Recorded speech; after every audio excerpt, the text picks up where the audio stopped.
কাগজে কলমে ওয়াশিংটন আর তেহরানের মধ্যে একটি অন্তর্বর্তীকালীন শান্তি চুক্তি সই হলেও ইরানের ভেতরে শুরু হয়েছে নতুন এক রাজনৈতিক লড়াই। এই লড়াইয়ের একদিকে আছেন শান্তি চুক্তির পক্ষে মধ্যপন্থী প্রেসিডেন্ট, আর অন্যদিকে চুক্তির বিরোধিতা করা ক্ষমতাশালী কট্টরপন্থীরা। পরিস্থিতি এতটাই উত্তপ্ত যে প্রেসিডেন্টের গলা কাটার হুমকিও দিয়ে বসেছেন সাবেক সর্বোচ্চ নেতা আলী খামেনির কট্টর সমর্থকরা। মার্কিন প্রেসিডেন্ট ডোনাল্ড ট্রাম্পের সঙ্গে ইরানের এই মেগাডিল নিয়ে ইরানের কোন দল কোন অবস্থান নিয়েছে তা জানবো টিবিএস এক্সপ্লেইনারে। সঙ্গে আছি আমি রাইস ইসলাম অসীম। গত মার্চ মাসে বাবা আলী খামেনির মৃত্যুর পর ইরানের নতুন সর্বোচ্চ নেতা হন মোস্তফা খামেনি। দায়িত্ব নেওয়ার পর থেকে জনসম্মুখে দেখা না গেলেও ট্রাম্পের সঙ্গে একটি চুক্তি নিয়ে নিজের অবস্থান স্পষ্ট করে দিয়েছেন তিনি। গত 18 জুন এক বিবৃতিতে মোস্তফা খামেনি বলেন, নীতিগতভাবে আমার একটি ভিন্ন মত ছিল, তবে আমি চুক্তিতে বাধা দিইনি। সর্বোচ্চ জাতীয় নিরাপত্তা পরিষদের প্রধান হিসেবে প্রেসিডেন্ট মাসুদ পেজিশকিয়ান যখন এই চুক্তির পূর্ণ দায়িত্ব নিজের কাঁধে নেয়ার স্পষ্ট প্রতিশ্রুতি দেন, তখনই আমি এতে অনুমোদন দেই। তবে আমেরিকার পক্ষ থেকে কোনো অতিরিক্ত বা অন্যায় দাবি এলে আমরা তা মেনে নেব না। ইরানের গণমাধ্যমগুলো জানিয়েছে, খামেনি এই শর্তও দিয়েছেন, সামরিক কমান্ডার সহ নিরাপত্তা পরিষদের অন্তত 75% সদস্যকে এই চুক্তিতে অনুমোদন দিতে হবে। বিভিন্ন সূত্রের তথ্য অনুযায়ী পরিষদের প্রায় সব সদস্যই চুক্তির পক্ষে ভোট দিয়েছেন, কিন্তু ভোট প্রক্রিয়ার বিস্তারিত বিবরণ এখনো নিশ্চিত হওয়া যায়নি। প্রেসিডেন্ট মাসুদ পেজিশকিয়ান এই চুক্তিকে ইরানের একটি ঐতিহাসিক বিজয় দলিল হিসেবে বর্ণনা করেছেন। সামাজিক যোগাযোগ মাধ্যম এক্সে তিনি লিখেন, এটি এমন এক স্বাধীন জাতির কণ্ঠস্বর যারা কোনো হুমকি বা চাপের কাছে নিজেদের মর্যাদা বিসর্জন দেয়নি। সর্বোচ্চ জাতীয় নিরাপত্তা পরিষদও খামেনিকে আশ্বস্ত করে বলেছে, এই চুক্তি করতে গিয়ে তারা যুদ্ধে নিহত ইরানি নেতাদের ত্যাগের কথা ভুলে যায়নি। আমেরিকার প্রতি পূর্ণ অবিশ্বাস রেখেই তারা আলোচনা চালাবে এবং ওয়াশিংটন চুক্তি ভাঙলে পাল্টা জবাব দেওয়ার সব পরিকল্পনা তৈরি আছে বলেও জানান তারা। ইরানের সংসদীয় স্পিকার এবং প্রধান আলোচক মোহাম্মদ বাঘের গালিবাফ অবশ্য বেশ বাস্তববাদী।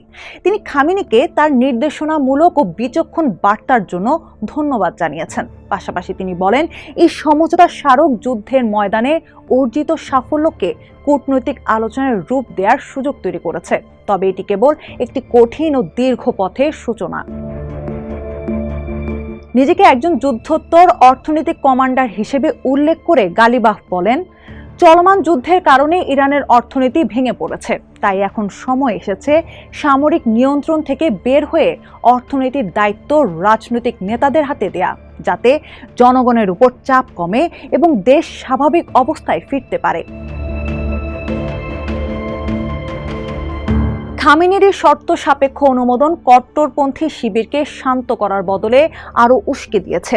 যুদ্ধ চলাকালীন ইরানের শহরগুলোতে প্রতি রাতে যে রাষ্ট্র সমর্থিত সমাবেশ হতো, সেখানে এখনও তো প্রেসিডেন্ট পেজিশকিয়ান, স্পিকার গালিবাফ এবং পররাষ্ট্রমন্ত্রী আব্বাস আরাকচির তীব্র সমালোচনা করা হচ্ছে। কট্টরপন্থীদের দাবি তারা মধ্যপন্থী হয়ে আমেরিকার কাছে ইরানকে বিক্রি করে দিচ্ছেন। রাজধানী তেহরানের কাছে শাহরি রায় এক সমাবেশে কট্টরপন্থী ধর্মীয় স্তুতিবাদক মোহাম্মদ আলী বকশি সরাসরি প্রেসিডেন্টকে উদ্দেশ্য করে বলেন, সর্বোচ্চ নেতার শর্ত পূরণ না হলে আমরাই হব তরবারি, যার নিচে থাকবে আপনার গলা। আমরা আপনাকে শোচনীয় অবস্থায় ফেলব।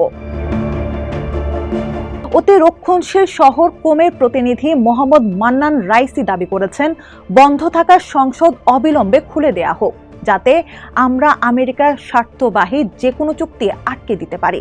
আমার সর্বোচ্চ নেতা এখন একা হয়ে পড়েছেন। মাশহাদ শহরের প্রভাবশালী ইমাম আয়াতুল্লাহ আহমদ আলামল হুদা আরও কঠোর ভাষায় বলেন, ওয়াশিংটনের সঙ্গে লড়াই শেষ হয়নি। 70 বছর ধরে তারা আমাদের উপর গণহত্যা চালিয়েছে। সব পাপে কুলসিত একটা কুকুরকে হত্যা করে আমাদের শহীদ নেতার হত্যার প্রতিশোধ নেওয়া যাবে না। তারা এরকম শত শত কুকুর মারলেও তা আমাদের নেতার একটা চুলের সমান হবে না। ইরানের কর্মসপ্তাহের প্রথম দিনে দেশটির সংবাদপত্রগুলোর প্রথম পাতা ছিল দেখার মতো। দুই ধারার পত্রিকা এই চুক্তিকে দুইভাবে ব্যাখ্যা করেছে। এতমাদের মতো সংস্কারপন্থী বা লিবারেল সংবাদ মাধ্যমগুলো এই চুক্তিকে একটি বড় সাফল্য বা বিজয় দলিল হিসেবে দেখছে। তাদের মতে এটি দেশের জন্য ইতিবাচক অগ্রগতি। অন্যদিকে কট্টর রক্ষণশীল সংবাদ মাধ্যমগুলো বিষয়টিকে অনেক বেশি সতর্কভাবে দেখছে। তারা বলছে সর্বোচ্চ নেতা শর্ত সাপেক্ষে অনুমতি দিলেও যুক্তরাষ্ট্রের সঙ্গে স্থায়ী শান্তি বা স্বাভাবিক সম্পর্ক গড়া এখনো অনিশ্চিত। ইরানের রাজনৈতিক দলগুলোর এই অভ্যন্তরীণ কাদা ছোড়াছুড়ি প্রমাণ করে ট্রাম্পের সঙ্গে চুক্তি টিকিয়ে রাখা পেজিশকিয়ান প্রশাসনের জন্য যতটা না আন্তর্জাতিক চ্যালেঞ্জ, তার চেয়ে অনেক বেশি অভ্যন্তরীণ অস্তিত্বের লড়াই। একদিকে ইসরায়েলের সব দল এই চুক্তির বিরোধিতা করছে, অন্যদিকে দেশের ভেতরে কট্টরপন্থীরা ক্ষেপে আছে। সব মিলে ইরানের মধ্যপন্থীরা এখন দাঁড়িয়ে আছেন এক বিশাল রাজনৈতিক অগ্নিকুণ্ডের উপর।